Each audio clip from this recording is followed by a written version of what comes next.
കേരളത്തിലെ ഉപ്പു സത്യാഗ്രഹം 1930 ഏപ്രിൽ 13 മുതൽ ഏപ്രിൽ 21 വരെയായിരുന്നു കേരളത്തിൽ ഉപ്പു സത്യാഗ്രഹം നടന്നത്. ഉപ്പു സത്യാഗ്രഹം നടന്നത് സിവിൽ നിയമലംഘന പ്രസ്ഥാനത്തിൻ്റെ ഭാഗമായാണ്. കെ കേളപ്പനായിരുന്നു ഉപ്പു സത്യാഗ്രഹത്തിൻ്റെ കേരളത്തിലെ നേതാവ്. കെ കേളപ്പൻ്റെ അറസ്റ്റിനു ശേഷം കേരളത്തിലെ ഉപ്പു സത്യാഗ്രഹത്തെ നയിച്ചത് മൊയ്യാരത്ത് ശങ്കരനായിരുന്നു.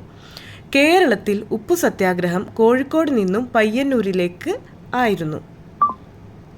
വരിക വരിക സഹചരെ എന്ന ഗാനം അംശി നാരായണപിള്ള ഉപ്പു സത്യാഗ്രഹത്തിൻ്റെ പശ്ചാത്തലത്തിൽ എഴുതിയതാണ്.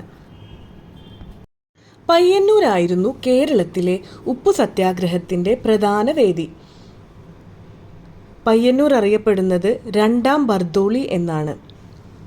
പയ്യന്നൂർ അടുത്തുള്ള ഉളിയത്ത് കടവിലാണ് ഉപ്പു സത്യാഗ്രഹം സ്മാരകം നിലകൊള്ളുന്നത്. കേരളത്തിൽ ഉപ്പു സത്യാഗ്രഹ ജാഥയെ അഭിസംബോധന ചെയ്തത് കാരൂർ നീലകണ്ഠൻ നമ്പൂതിരിപ്പാടാണ്. പാലക്കാട് നിന്നുള്ള ഉപ്പു സത്യാഗ്രഹ ജാഥയെ നയിച്ചത് TR കൃഷ്ണസ്വാമി അയ്യരാണ്.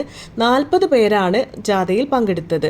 കോഴിക്കോട് ബേപ്പൂർ കടപ്പുറത്ത് ഉപ്പു സത്യാഗ്രഹത്തിന് നേതൃത്വം നൽകിയത് മുഹമ്മദ് അബ്ദുറഹ്മാൻ സാഹിബാണ്. ഉപ്പു സത്യാഗ്രഹത്തിൽ പങ്കെടുത്ത ബാലനായ സത്യാഗ്രഹി കെ മാധവനാണ്. പയസ്സിനിയുടെ തീരങ്ങളിൽ എന്ന ആത്മകഥ രചിച്ചത് കെ മാധവനാണ്. ഉപ്പു സത്യാഗ്രഹത്തിൽ പങ്കെടുത്ത് മരണപ്പെട്ട സത്യാഗ്രഹിയാണ് PC കുഞ്ഞിരാമൻ അടിയോടി.